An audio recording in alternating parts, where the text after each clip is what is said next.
Lucien Besse, bonjour, installez-vous. Bonjour. Alors j'autorise exceptionnellement aujourd'hui la délation et je vais vous demander de me donner un coupable. La dernière fois que vous avez reçu un colis avec des jours, des semaines, peut-être des mois de retard, qui était le coupable? Dites-moi. Je vais pas donner le nom du coupable parce que je le connais pas.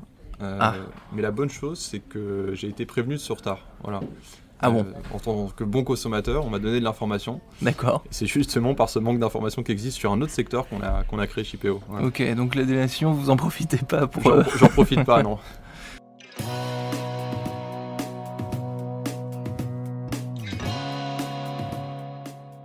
Bonjour à tous et bienvenue au Talk Décideur du Figaro. Je suis ravi d'accueillir aujourd'hui Lucien Besse en face de moi qui est cofondateur de Shipeo et non pas Chipeo, parce que le Chipeo c'est pas bien, ni Chipo vous m'avez dit tout à l'heure. Voilà. Shipeo. Shipeo, donc je vais essayer de m'y tenir.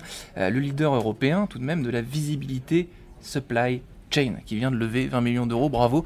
Mais c'est quoi au juste en fait que la visibilité supply chain qui donne quand même des frissons? Qu'est-ce que c'est? La visibilité supply chain, c'est la même chose que la visibilité pour un particulier qui commande un colis, on en parlait tout à l'heure, mais appliqué au monde de l'entreprise. Donc c'est donner de la visibilité aux entreprises, industriels, distributeurs qui se font livrer tous les jours des centaines de milliers de camions sur leurs entrepôts, vers leurs magasins, et appliqué à ce monde-là. Voilà. Parce que si nous recevons parfois des colis, La Redoute ou autre Amazon chez nous, une ou deux fois par mois, les entreprises, vous l'avez dit, c'est des milliers et des milliers de colis tous les jours. Donc en gros, vos clients, c'est Leroy Merlin, Ikea, des boîtes comme ça? Oui, c'est des gros distributeurs comme Leroy Merlin, comme Carrefour, et des gros industriels comme Schneider Electric, des gens comme ça. Et on leur donne de la visibilité, effectivement, qui est la même que celle que vous avez en tant que particulier, mais pour autant, quand vous êtes dans votre canapé, que vous attendez un colis, c'est très sympa de savoir quand le livreur va arriver, mais c'est pas critique. Quand vous êtes une entreprise, que vous attendez des camions sur un entrepôt ou sur une usine, là c'est critique d'avoir de l'information. Absolument. Donc votre promesse, vous, c'est en fait pas d'éradiquer des retards, ça il y en aura toujours, c'est de donner le plus d'éléments, le plus de data possible aux entreprises pour savoir où est précisément leur colis, en gros, c'est ça? C'est de prédire ce qui aujourd'hui est imprévisible, c'est-à-dire à quelle heure arrive mon camion sur un entrepôt, sur un chantier, sur une usine. Très précisément. En tenant compte des bouchons, en tenant compte de tout, donc c'est la même chose que Waze ou Google Maps, mais appliqué au monde des poids lourds, au monde du transport routier de marchandises et maintenant sur d'autres modes de transport. Et effectivement, on a un algorithme qu'on a développé qui prend en compte plein de choses et qui, dans 98% des cas, plusieurs heures avant, est capable de dire est-ce que ma livraison va être à l'heure ou pas. Ouais, donc c'est hyper intéressant ce qu'on dit, mais pour les gens qui nous regardent, on va essayer d'imager un petit peu le truc. Moi j'ai été sur votre site et j'ai vu un camion comme un dessin, enfin pas un dessin animé d'ailleurs, c'était des vraies images, j'imagine, satellite. On voit un camion et à l'intérieur on voit le colis avec Estimated Time Arrival.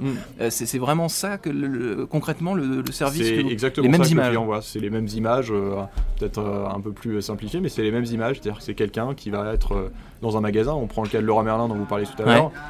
Ils se font livrer des centaines de camions tous les jours sur tous leurs magasins en France. Et il y a des personnes en magasin qui attendent sur des quais que le camion arrive et qui attendent pour mettre les marchandises en rayon et qui n'ont pas cette information. Donc nous on leur donne proactivement cette information. Donc sur votre site on voit effectivement un camion avec toutes les infos, toutes les datas que vous permettez, que vous procurez à vos clients. Est-ce que c'est valable aussi pour un avion, un bateau? Est-ce que c'est valable sur une trottinette? J'en sais rien moi, sur les drones, sur tous les moyens de transport possibles et imaginables? On le fait maintenant sur principalement 3 moyens de transport. Donc la livraison de transport de fret routier, donc les camions, le monde du colis, mais dans le monde du B2B, par particulier, donc toutes les palettes que vous pouvez recevoir, et on le fait aussi dans le monde du maritime maintenant, donc effectivement un bateau qui arrive dans un port, on est capable aussi de prédire l'heure estimée d'arrivée et de donner de l'information proactive aux clients. Sauf que les retards pour les bateaux sont moins fréquents que sur la route. C'est pas les mêmes algorithmes, c'est pas la même manière de calculer les choses, c'est pas forcément les mêmes cas d'usage, mais en tout cas on le fait aussi, et l'idée c'est d'avoir une vision end-to-end de la supply chain de nos clients, parce que ça commence pas à un bateau, ça s'arrête pas à un camion, c'est une vision globale qu'il faut donner à nos clients. Mais moi donc en tant que là par contre, moi je suis un particulier, j'aimerais bien avoir toutes ces infos, toutes ces datas sur où est-ce que se situe mon colis à l'instant T pour être assuré, pour me faire une idée. Pourquoi vous est-ce que vous avez prévu plutôt de donner ces datas à des clients, à des particuliers? En fait, avant que le particulier soit livré, avant que votre boîte de basket arrive sur votre canapé, il y a un camion qui l'a livré vers un entrepôt.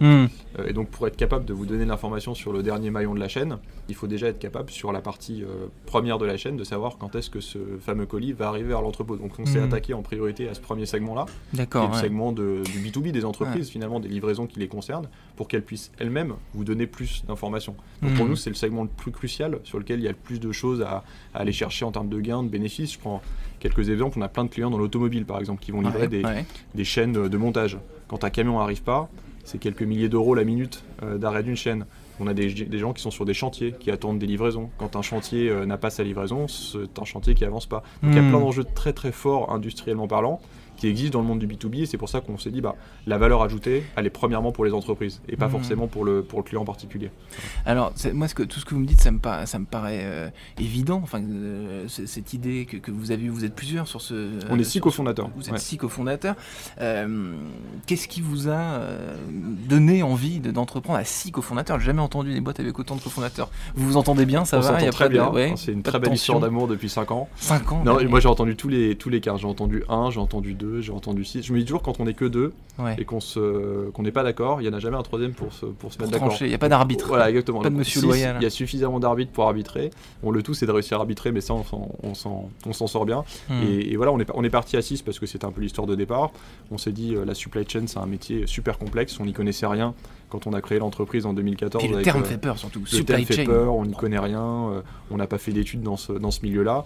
Et donc on s'est dit, en fait, il faut qu'on ait suffisamment de force et de bande passante pour pouvoir réfléchir à ce sujet, le défricher, etc. Donc on est parti à 6, chacun avec son sujet de responsabilité, le produit, la technique, le commerce, etc. Et puis on s'est lancé dans l'aventure il y a 5 ans. Parce que vous êtes un Sciences Po et vos cofondateurs, c'est des camarades de Sciences Po, ou alors il y en a qui sont des camarades de Sciences Po et il y en a qui sont des gens que j'ai connus dans ma précédente vie. J'étais dans le monde de l'investissement en capital. J'ai rencontré un de mes associés comme ça.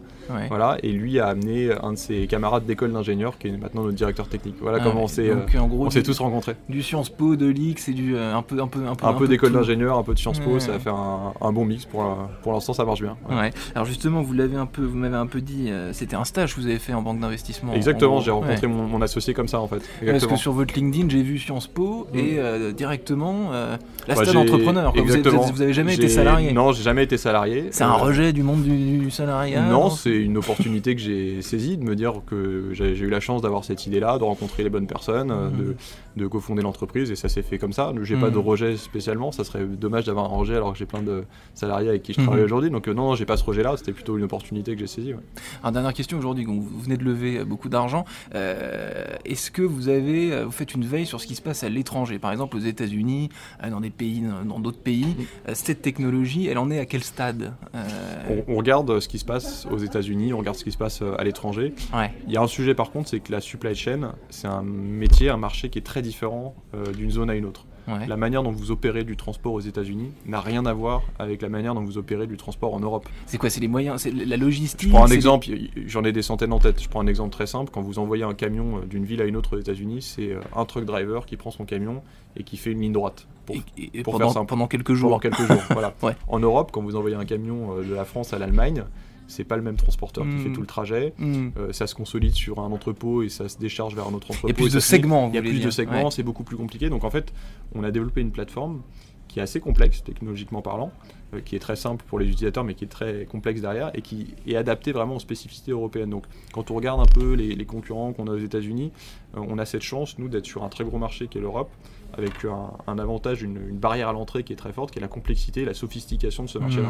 Donc on regarde ce qui se fait aux États-Unis, mais pour une fois, on a une entreprise de software européenne qui est capable d'être beaucoup plus véloce, beaucoup plus puissante qu'une entreprise américaine, parce que c'est presque nous, si demain on va aux États-Unis, qui serions plus adaptés parce que le marché est plus simple qu'une entreprise américaine qui viendrait en Europe et qui se dirait oula, en fait le marché il est beaucoup plus complexe que les États-Unis, j'ai quelques années de R&D avant de pouvoir intégrer le marché. Voilà. Parmi les feedbacks, pour terminer, les feedbacks que vous avez déjà de vos clients, qu'est-ce qui va pas par exemple? Qu'est-ce qu'on vous a au fil des années, on s'adapte en fonction des feedbacks justement. Qu'est-ce qu'on vous a dit d'améliorer? Qu'est-ce que vous avez dit d'ajouter, de changer? Depuis le tout début, la plateforme elle s'est construite avec les clients. Alors c'est toujours, tout le monde dit ça, on prend les feedbacks clients, etc. Mais de notre histoire, du fait de notre histoire, quand on n'y connaissait rien au départ, on a juste écouté les clients, on a été des éponges, on s'est imprégné de ce que les clients nous disaient.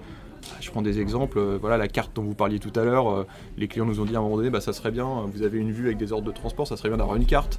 Puis des gens nous ont dit, vous faites des alertes par mail, ça serait bien d'avoir des alertes par SMS. Et puis, plein de choses comme ça, on l'a co-construit avec les clients, donc c'est pour ça que je pense qu'aujourd'hui la plateforme, elle s'adapte bien à ce que veut le client. Qu'est-ce qu'ils veulent demain? ils veulent continuer à gagner du temps dans leurs opérations parce que la supply chain, c'est un métier qui est ultra chronophage dans lequel vous perdez plein de temps sur votre journée. Et il y a plein de petites zones de friction qu'on peut encore résoudre avec de la technologie.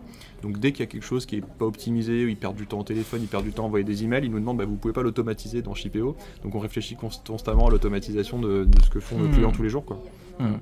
Shipeo et non pas Chipeo. Mais merci infiniment, Lucien Besse. Merci.